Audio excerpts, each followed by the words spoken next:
All right, you guys. So here's, I think, quite an interesting and instructive game that I played in the wee small hours this morning.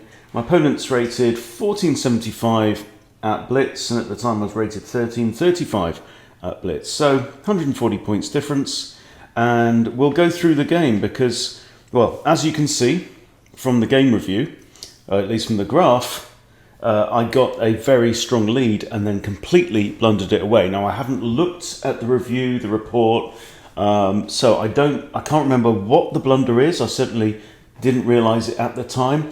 But what we're going to do is we're going to look for that blunder, and then we're going to try and figure out what it is I did wrong and why. That's the important thing. What was it that I wasn't paying attention to? What was it that I missed on the board? And this is how we improve. Okay, so we've got the reti, which is very odd way to start. So I just brought up my opposite knight. Apparently it's called the Black Mustang defense. And he's starting, so this is like a King's Indian attack kind of setup. He wants to fianchetto his bishop and castle. I push e5 because I can. It's defended by my knight. He pushes e4. And now I bring out my bishop. So I'm just following basic development principles. And now d6. Now my bishop's outside of the pawn chain. My other bishop probably wants to come here and pin the knight. And then I want to castle one way or the other. Bishop comes out, pins the knight. And d3. So this position has probably been seen a gazillion times. I lift my queen, preparing to castle long. And my opponent now pushes a3. Preventing my knight from coming in here, maybe my bishop from coming in here and sniffing around c2. I develop my other knight now to e7. I figured that it makes sense. It's pairing with this knight, yeah, but I figured that it doesn't really have a future so much from f6. And maybe it's just a bit more flexible here. Okay, but now we're ready to castle. All right, so b4 hits my bishop.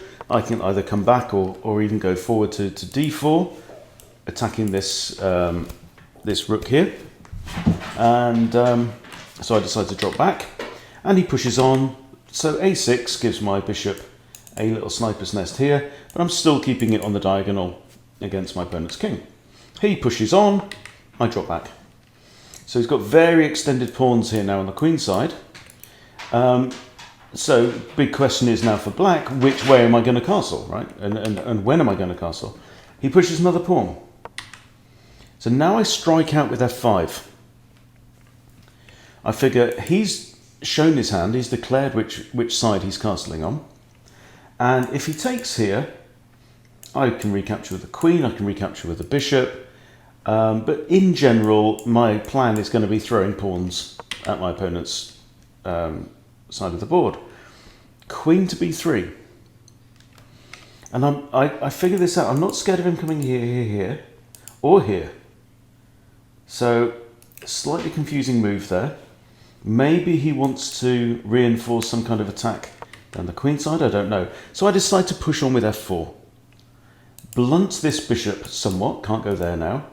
And if he takes with his pawn, he's opening up his king. He takes, I recapture. So I give up a pawn. I've sacrificed a pawn, but in return, I've opened up a line to this guy, which is what I want. Now I push h6. So next step is to play g5, knock this bishop back, try and get a rook, probably on g8, maybe castle, maybe get my other rook involved, and just try and break through. So he pushes with the bishop. I drop back, hit the queen. He blocks with a pawn push. That actually enables this move. Do I play that? No, I do not. I hit the bishop first. The bishop comes back. I still have knight d4. I don't see it. All right, so I push g4, really pressing the issue now. I've got my queen, I've got my light squared bishop all lined up on this diagonal, and the pawn. So he takes, I take. Knight comes out. I now take the knight. Bishop takes. Okay, so now I have options. I can play rook g8 check at any time. I can play my queen into here. Maybe I should do that first. So now I play knight d4, forking the queen and the bishop, But that pretty much, and I kind of saw this, you know, as soon as I played it. It's going to force the queen back to d1, where it actually improves the queen. So, was that our blunder? We shall see. Queen comes back to d1, obviously to defend the bishop. It's the only move. Now I castle. And just look at the space, look at the lines towards this king. I would love it if this pawn wasn't on the board. Right, he'd be dead. Instantly dead, okay? King moves to one side. Rook d goes to g8. And now I'm simply threatening to come in here. That would be like an instant mate. So he drops the bishop back. Now I push Harry, trying to dislodge the bishop. His rook comes over. I push Harry again. His king advances. And now it's starting to, I remember, it's starting to feel like, what's happened to my attack? This ought to be absolutely devastating. Maybe I should be moving this knight with the idea of taking out this pawn. Maybe I've got ideas of playing my knight here in some ways. I don't know. I lift my rook with the intention of kind of maybe doubling up or tripling up on the g file. But I feel like I'm kind of clutching at straws. Now he appears to pin my queen, but I can get out of that by bringing my knight back. And we trade rooks. Okay. Now the queen comes back, adding a second attacker to this. So I have to pivot my knight as a defender. And here it's starting to feel like I've lost control of the game. Yes, I have a bishop looking at this. He blocks, I take, pawn takes. But he's got a barrage now on this knight. My queen comes to f7, with the idea of maybe jumping in here. But it feels like the teeth have been kicked out of my attack. Rook attacks queen, and that's the end of the game. Yeah. So I thought my queen was defended there. Silly blunder. 53 seconds on the clock, and quite honestly, I can't point to the move where I went from being completely winning to completely lost, and that's a worry.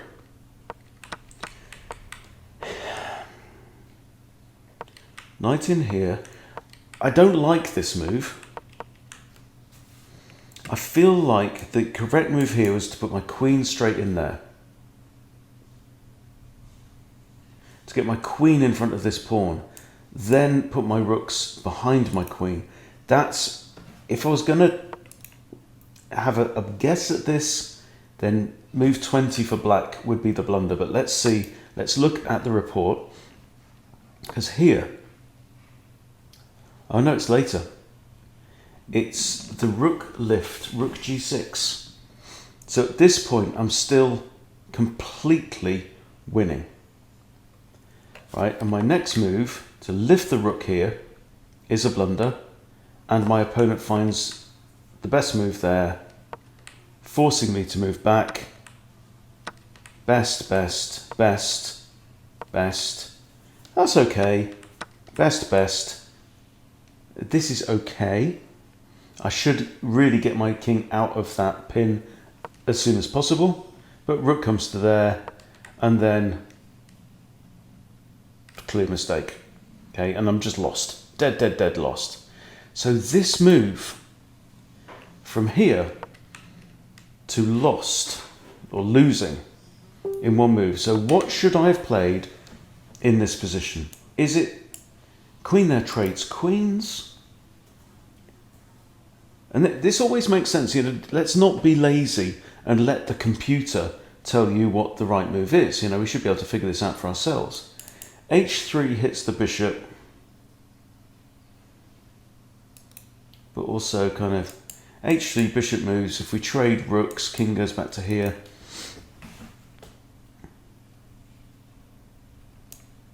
It's not that.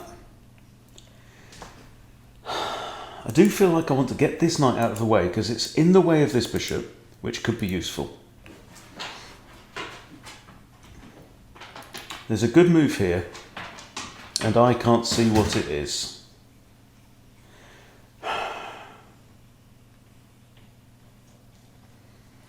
Okay, so feel free to pause. I'm going to check the machine because I can't see this. And so there's obviously a blind spot somewhere in my thinking. Okay, so pause now. You try and figure it out and then come back.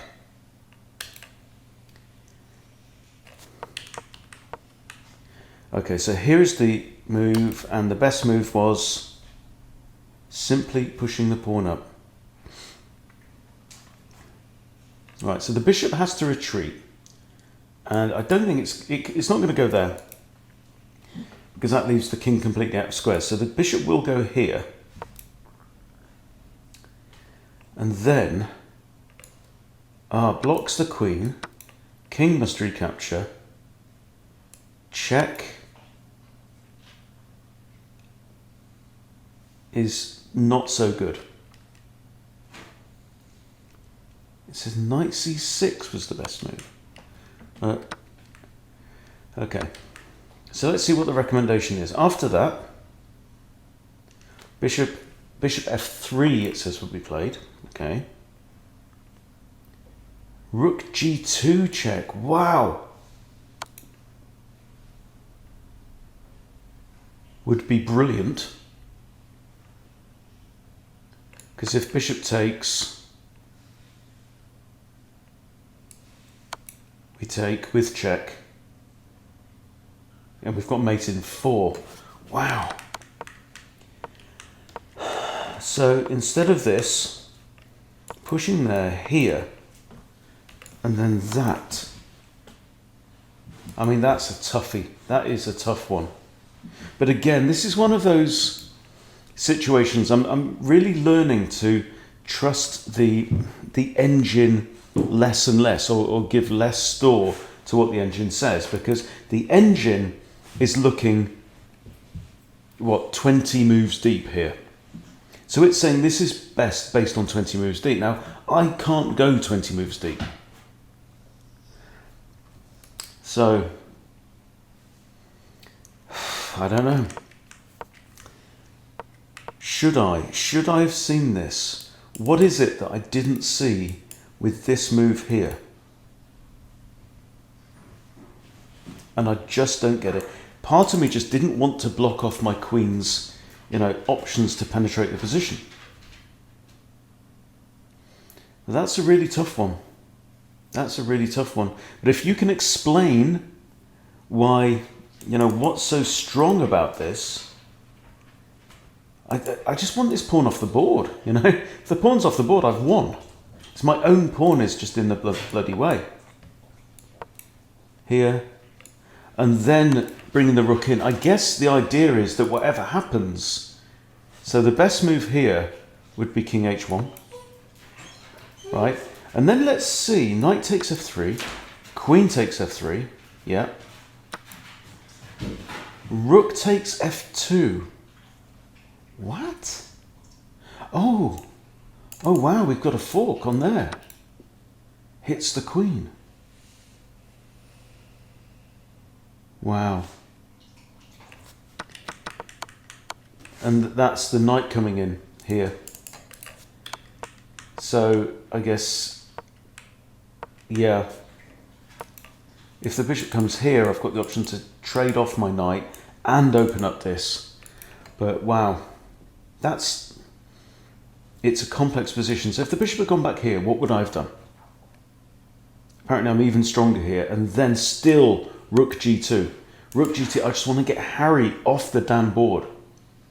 So the point I think here is that getting rid of Harry, dirty old Harry, was the critical thing. So let's say if rook takes here, let's say, even if bishop takes again, I take with check, and it's a forced mate in 4. So that's what I missed, the criticality of getting rid of Harry, right? I need to sack Harry, we need to kill Harry, get Harry onto the table on the side of the board, because then I have a 1 position. So that I think is the answer, guys. And that's what I really need to sharpen up in my play. We actually went through, we had an advanced group session on Chess Bootcamp Live with Craig yesterday, and Craig analysed a couple of my games, and I think that is a theme. Somehow, failing to spot the critical moving part, in a position, and instead just going for kind of short-range tactics. So I need to be thinking medium term, not just short term. You don't have to think long term, right? A lot of grandmasters don't think long term so much, but they are thinking in the middle distance. And that's what I need to get into my game more, and I need to get into my game quick, because I'm going to war tomorrow. Right, thanks for watching, everyone. Hope that's been useful and interesting. I'll see you soon.